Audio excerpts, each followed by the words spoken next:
Assalamualaikum küçük dostlar. Hazır sizlerle oxupırdığımız tam hakkında hikayeler. Mecmuasidan tam doktorxonada. Tercüm qiluvchi Meryemgul Tursun.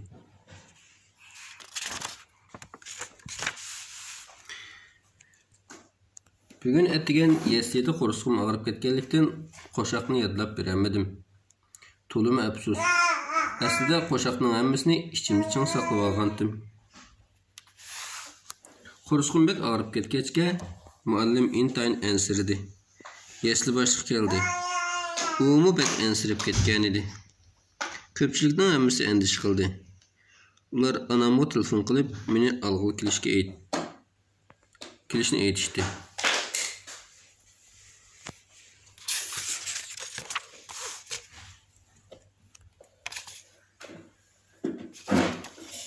Anam meni uyga ketdi. Qo'rsuqim meni og'ritdi. Dadam anam meni doktorxonaga apirmoqchi bo'ldi. Men dadam bilan doktorxonaga elib olmoqchi bo'lgan necha parcha kitob, rang beradigan rasmli kitob, bo'yaydigan rasmli kitob, yana rang beradigan qora mashina, kichik choplaq qog'oz, yana küçüküm bibonimi so'mga soldim. Anam meni eskertib, anam menga eskertib, "Pek köp narsa elib oldingmi, qandaq?" dedi. Biz doktorxonaga keldik. Dadam anam menga yaxshi bo'lib ketadiganligini aytdi, lekin men yanada bek qo'rqib turatdim. Bu yer do'rpirab turatdi.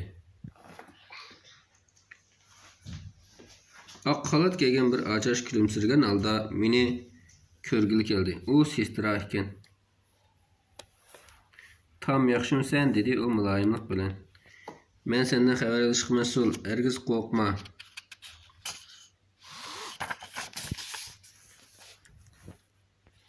Sestra achash meni kichik bir uyga kirib qon oldi. "Medirlimsanla og'riqni his qilmaysan?" dedi u. "Men okul urg'ishga bek o'ch, lekin men qaysar bo'lishga bel bog'ladim." Yanıga qarab oldim. Bir oz vaqt o'tdi. U ko'zini yumib ochqicha qonni elib bo'ldi. Achash meni bir tal kamput bilan mukofotladi. Anam yana meni doktorga ko'rsatdi.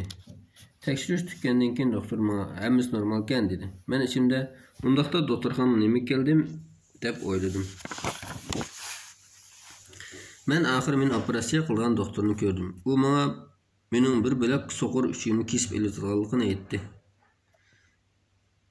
So'qir uchay qo'rsuqimdagi uzun turba yo'lining bir bo'lagi. Kishilar bu uzun turba yo'lni uchay deb atashgan. Doktor yana meni xultib qo'ydiganligi, shunda og'riqni ozroq mas qilmaydiganligini aytdi. Uning deganlarining rost bo'lishini umid qilaman. Bu vaqtda yana yangi bir sestra achash kelib, meni kasalxonaga kirdi. "Sana bu tanıştırıp qo'yay, bu Karsiba" dedi sestra achash menga. Karsiba menga faqat "Yaxshimisan" deb qo'ydi. U elektronlik o'yinchiq o'ynayotgachqa beshini ko'tarib qo'ymadi. U bek do'stondek ko'rinadi. U elektronlik o'yinchiqni menga berib tursa bek xush bo'lardim. Sestra achashning ko'rsatmasi bilan anam uxlash kiyimini almashtirib qo'ydi. Hozir texi tushdan keyin bo'lgach uxlash kiyimini almashtirg'im yo'q edi. Bu chog'da yesidagi kichik do'stlar o'yilda o'ynayotdi. Biz Karsiba bilan paranlashib o'ltirdik. U menga og'ir kasal bo'lib qolgachqa doktorxonada xil uzun turganligini aytdi. Meningcha men bek baxtli ekanman, chunki men so'qirishcha yallig'i bo'lib qolgandim. Bu ancha og'ir kasal emas. Qarong'i tushdi. Doktorxonaning karavotida yetib sal qo'rqdim. Herhalde anam yanımda var. U qo'limni tutib o'ltirib, menga hikoya o'qib berayotdi. Men mushundaq uxlashga bek amroq. Shundaq rohat ham xotirjam yotaman. Sestra achash meni sardil uyg'otib to'g'ri ichishimni aytdi. Men uningdan nashta qilishni so'rasam, u avval operatsiyaxonaga bir kelib, ondan tomoq yeydiganligimni aytdi.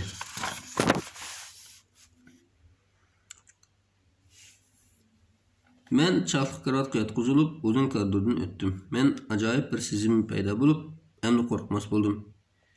Men texi beshimning azroq qiyayotganligini his qildim. Doktor menga bu dorining ta'siri ekanligini dedi. Operatsiya uyda men o'zimni xuddi uchar taqsi kirib qolgandek his qildim. Hammaylar yuziga o'xshash yeshil maska taqib qolgan bo'lib, beshidimi o'xshash posma turadi. Bekla g'alat ekan.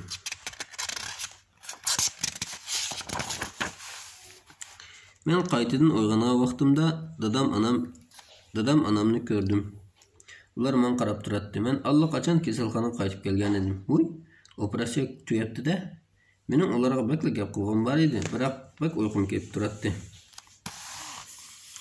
Qanchalik vaqt o'tdikin tong og'riqdan uyg'onib ketdim. Dadam yuzlarimni boshqa silayotdi. Karsiba men operatsiyadan keyin g'alati bir xil sezim bo'ladi degan edi. Uning degani rost ekan. Men asta-asta tomoq yelaydigan bo'lib burunqidan ko'p yaxshilandim. Lekin chataq yeri shuki, yara og'iz bo'lg'achqa kulsam bo'lmaydi. Karsiba doimini kuldirib yuradi.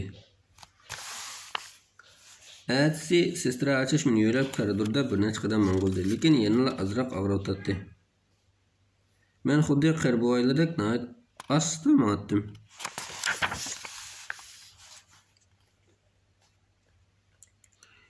Karsiba bilan ikkimiz o'yinchoqxonaga keldik. Men uning bilan narsa setib olgan o'yinlarni o'ynay olmaydim. Chunki badanim yana azroq og'ritdi. Lekin Mirani va Marilar bilan rasm chizib, rasm bo'yash o'yinini o'ynay oldim. Doktor bana yana bir qancha kundan keyin burunqidek normal harakat qilsam bo'ladiganligini dedi. Bu meni nihoyat xushal qildi. Qaranglar, menim degan Qaysar. Doktorxonada men yana nurg'un yangi adashlar bilan tanishdim. Bugun men balnisdan chiqib uyga qaytmoqchi bo'ldim. Haqiqatan xush bo'lyapman, lekin Karsibaning ko'nglining yerim bo'layotganligiga qarab, meningmi ketishga ko'zim qiymadi. Men kichik mashinamni uningga berdim. Yana pat-pat kelib uni yo'qlab turganlig'a va'da berdim. Xeyr, xo'sh Karsiba, seni yana ko'rgili kelaman. Shuning bilan bu kitobimiz tugadi. Alloh qamanat.